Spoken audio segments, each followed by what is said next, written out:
Here's an update for people who might be interested in wanting to know what's been going on in the country regarding the destruction and the total degeneration of society against the Confederate battle flag, like this one behind me right here. Georgia has had, as long as Virginia and Tennessee, a Sons of Confederate Veterans chapter here. And this year, of probably 30 years I've been getting my license, the state has stopped issuing renewal tax forms to people. And I personally think that the reason this is happening in Georgia is because of the controversy over the Confederate battle flag tags. And they're basically saying we're not going to allow anybody to get registration on their tags until the whole subject dies down, and then they'll probably restart it again. But every year I've lived in Georgia, I've never had this thing to happen where they did not send out your ad valorem. And I heard from the county tag office today, and she said that apparently the state has a subcontract firm that mails all of these things out, and they're not actually doing it for some reason this year, is what she told me. And this is the county tax commissioner herself. And she said that we don't have an answer for this, but then she said you can come in and you can pay it at the tag office without having to have your renewal card. And when I heard this, I thought there's a reason for why they're doing it.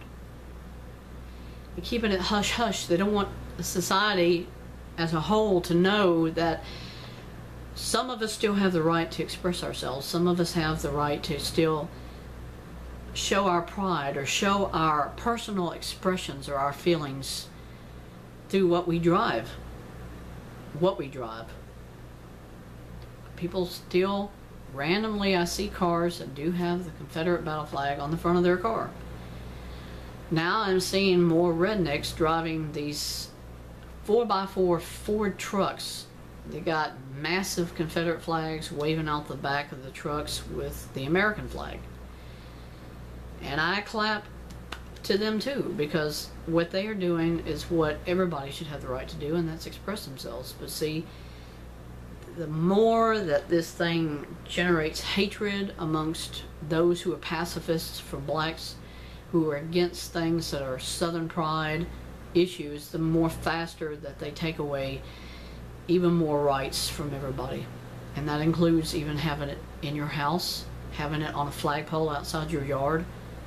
But as far as Georgia, I am so glad that they are still allowing people to show their pride, to show their feelings about this. On the news a couple of days ago, I saw that there is a black individual man who is selling Confederate memorabilia on the internet. Now, he's not doing it, you know, like selling it to someone else. He's selling it himself, and he's making a lot of money. The media made out that what he was doing was ethically wrong because the blacks were against this, but yet he's black himself. You know what that means? That means that the media did not attack him like he did something wrong to the extent that they would if it were a white individual who was selling these things. The media would just attack him like sharks. They would want to get his webpage shut down. They would want him arrested and charged with selling something that the blacks find offensive. And that's again the double standard, just like what they do with women in the judicial system. If a woman kills somebody, it's kind of like a slap on your hand. If a man kills somebody, he's executed or he's in jail for the rest of his life. And that's the attitude that they take now towards the controversy between what blacks find offensive and what they can do themselves in comparison to a white person who does something that they find offensive because of the fact that a white person is doing it. Another thing, I won't say the word, but I will say it's the N-word. Blacks can say that anytime they want to, and it's not considered a hate crime. Now, in the last year or so, blacks are saying if a white person uses that word, that it is considered a hate crime or a racist slur against them. Now you ask yourself, if it's wrong for one race to say it, why isn't it wrong for the other race to say it? Oh, well, because they're black, they can say whatever they want to. That's a double standard again. If it's wrong for one person, it has to be wrong for everybody, because that's what's fair. Everybody is treated the same way. And you know, if somebody can say it's a hate crime because you use that word, but then there's also the stipulation that the person has to be a certain color or a certain race for it to be a race crime, then you're hypocrites, because you're not standing by the philosophy that if someone says it, it's wrong, period. Not because it was said by one person or another. 2 years ago, a guy was at a Cracker Barrel, and this black woman was there with her child, and what leaked out in the media was the guy was arrested because he made a racial slur. And you could not believe the kind of retaliation that took place from the government. The mayor of the city was saying, we're going to hang this man till he's dead for that, you know. Well, in the weeks that followed, if not months, this is what came out about that story. This man only said what he did because this black woman was saying, get out of my way, I'm trying to get through the door. So she spit in his face. He didn't do anything to her. She spit in his face, and so then that's when he said what he did to her. Now, what the media did with the fact that that was brought up was to say, well, it still doesn't matter. He was white, she was black, she was supposed to be given every consideration, and he was supposed to just kind of bow to her position or the fact that she was there. And as far as I know, they never dropped the case, because when things like that take place and it relates to black people doing it to whites, they usually throw it out and they don't do anything. Double standard again.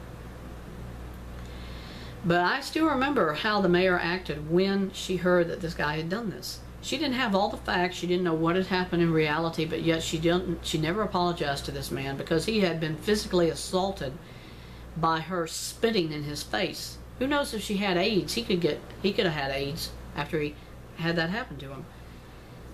But they didn't care. It was the fact that he had done it to a woman, to a black, and those were the only two criteria they needed to say that that man was now persecuted or guilty of something because of the fact he did it. If she had, since she obviously had incited that same situation, she spat in his face. The media brought that out, but only as kind of like a secondary issue. You know, that's what propagated him to do that, why he reacted that way. And nobody ever apologized for him being treated like that.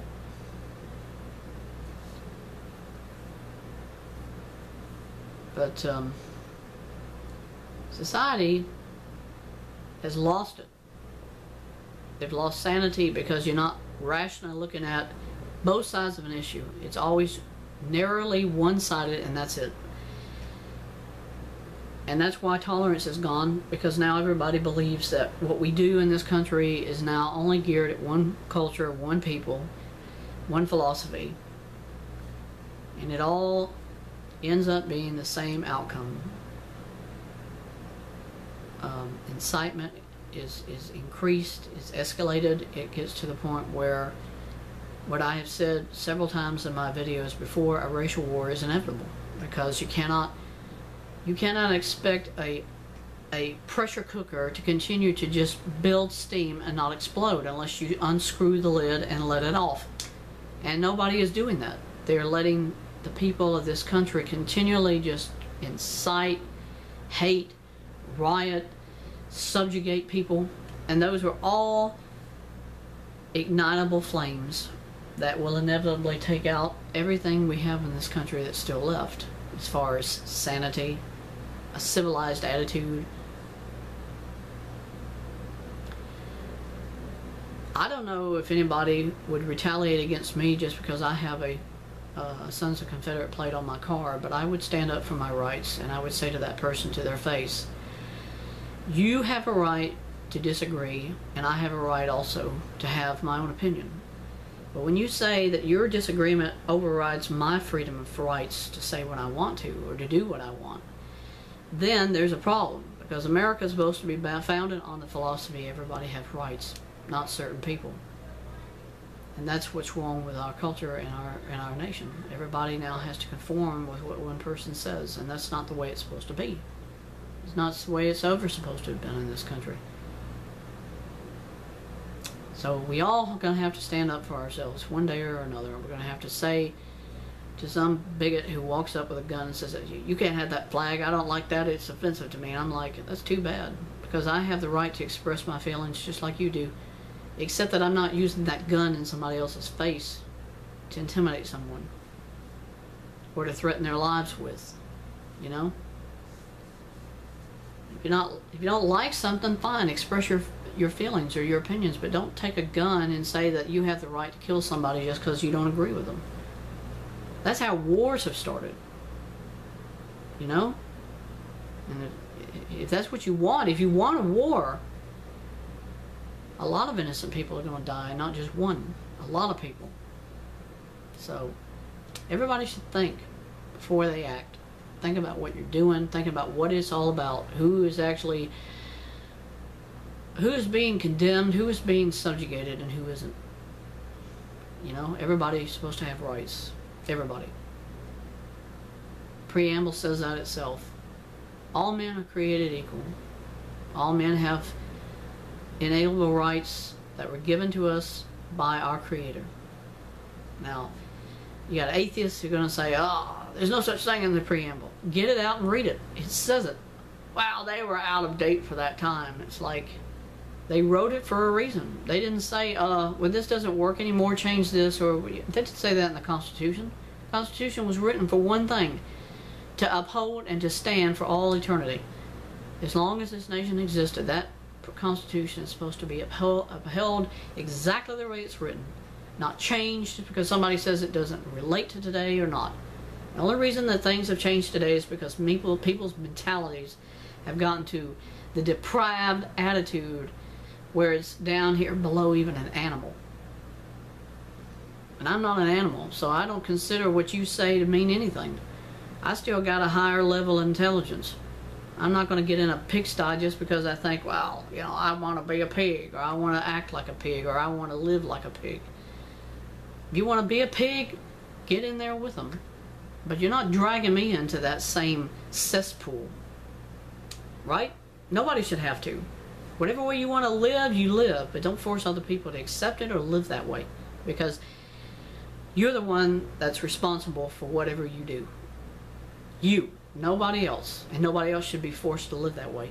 Nobody. So, I would say that to even Obama. You have rights as the President of the United States, but you don't have the rights beyond that level of authority that you have to say that what you do above and beyond your rights as President is authorized and justified just because you think that that's what should happen. Because that's why the Congress was created, that's why the Senate was created, because there are different branches of our government that's supposed to have equal power. This way, you do something wrong as President, legitimate reasons should be allowed that the Congress and the Senate should be able to override whatever dumb thing you've done, and that's been quite a bit. But he has used, as President, executive powers more than any president has ever done. And that's serious, serious stuff. So, I hope everybody watching will consider what I've said today. Think about it. Don't let Obama dictate to us who we are, who we can be as a nation. We can be free, we can be individual, we can have our own freedom and rights, and New World Order thinking has no place in America. It has no place for socialism to exist here, or communism, and that's the same thing. I don't care what they tell you. Socialism and communism is the same thing. Read it in your encyclopedia. It'll tell you the same thing. That's what is screwing up this nation. Stupidity. Thank you.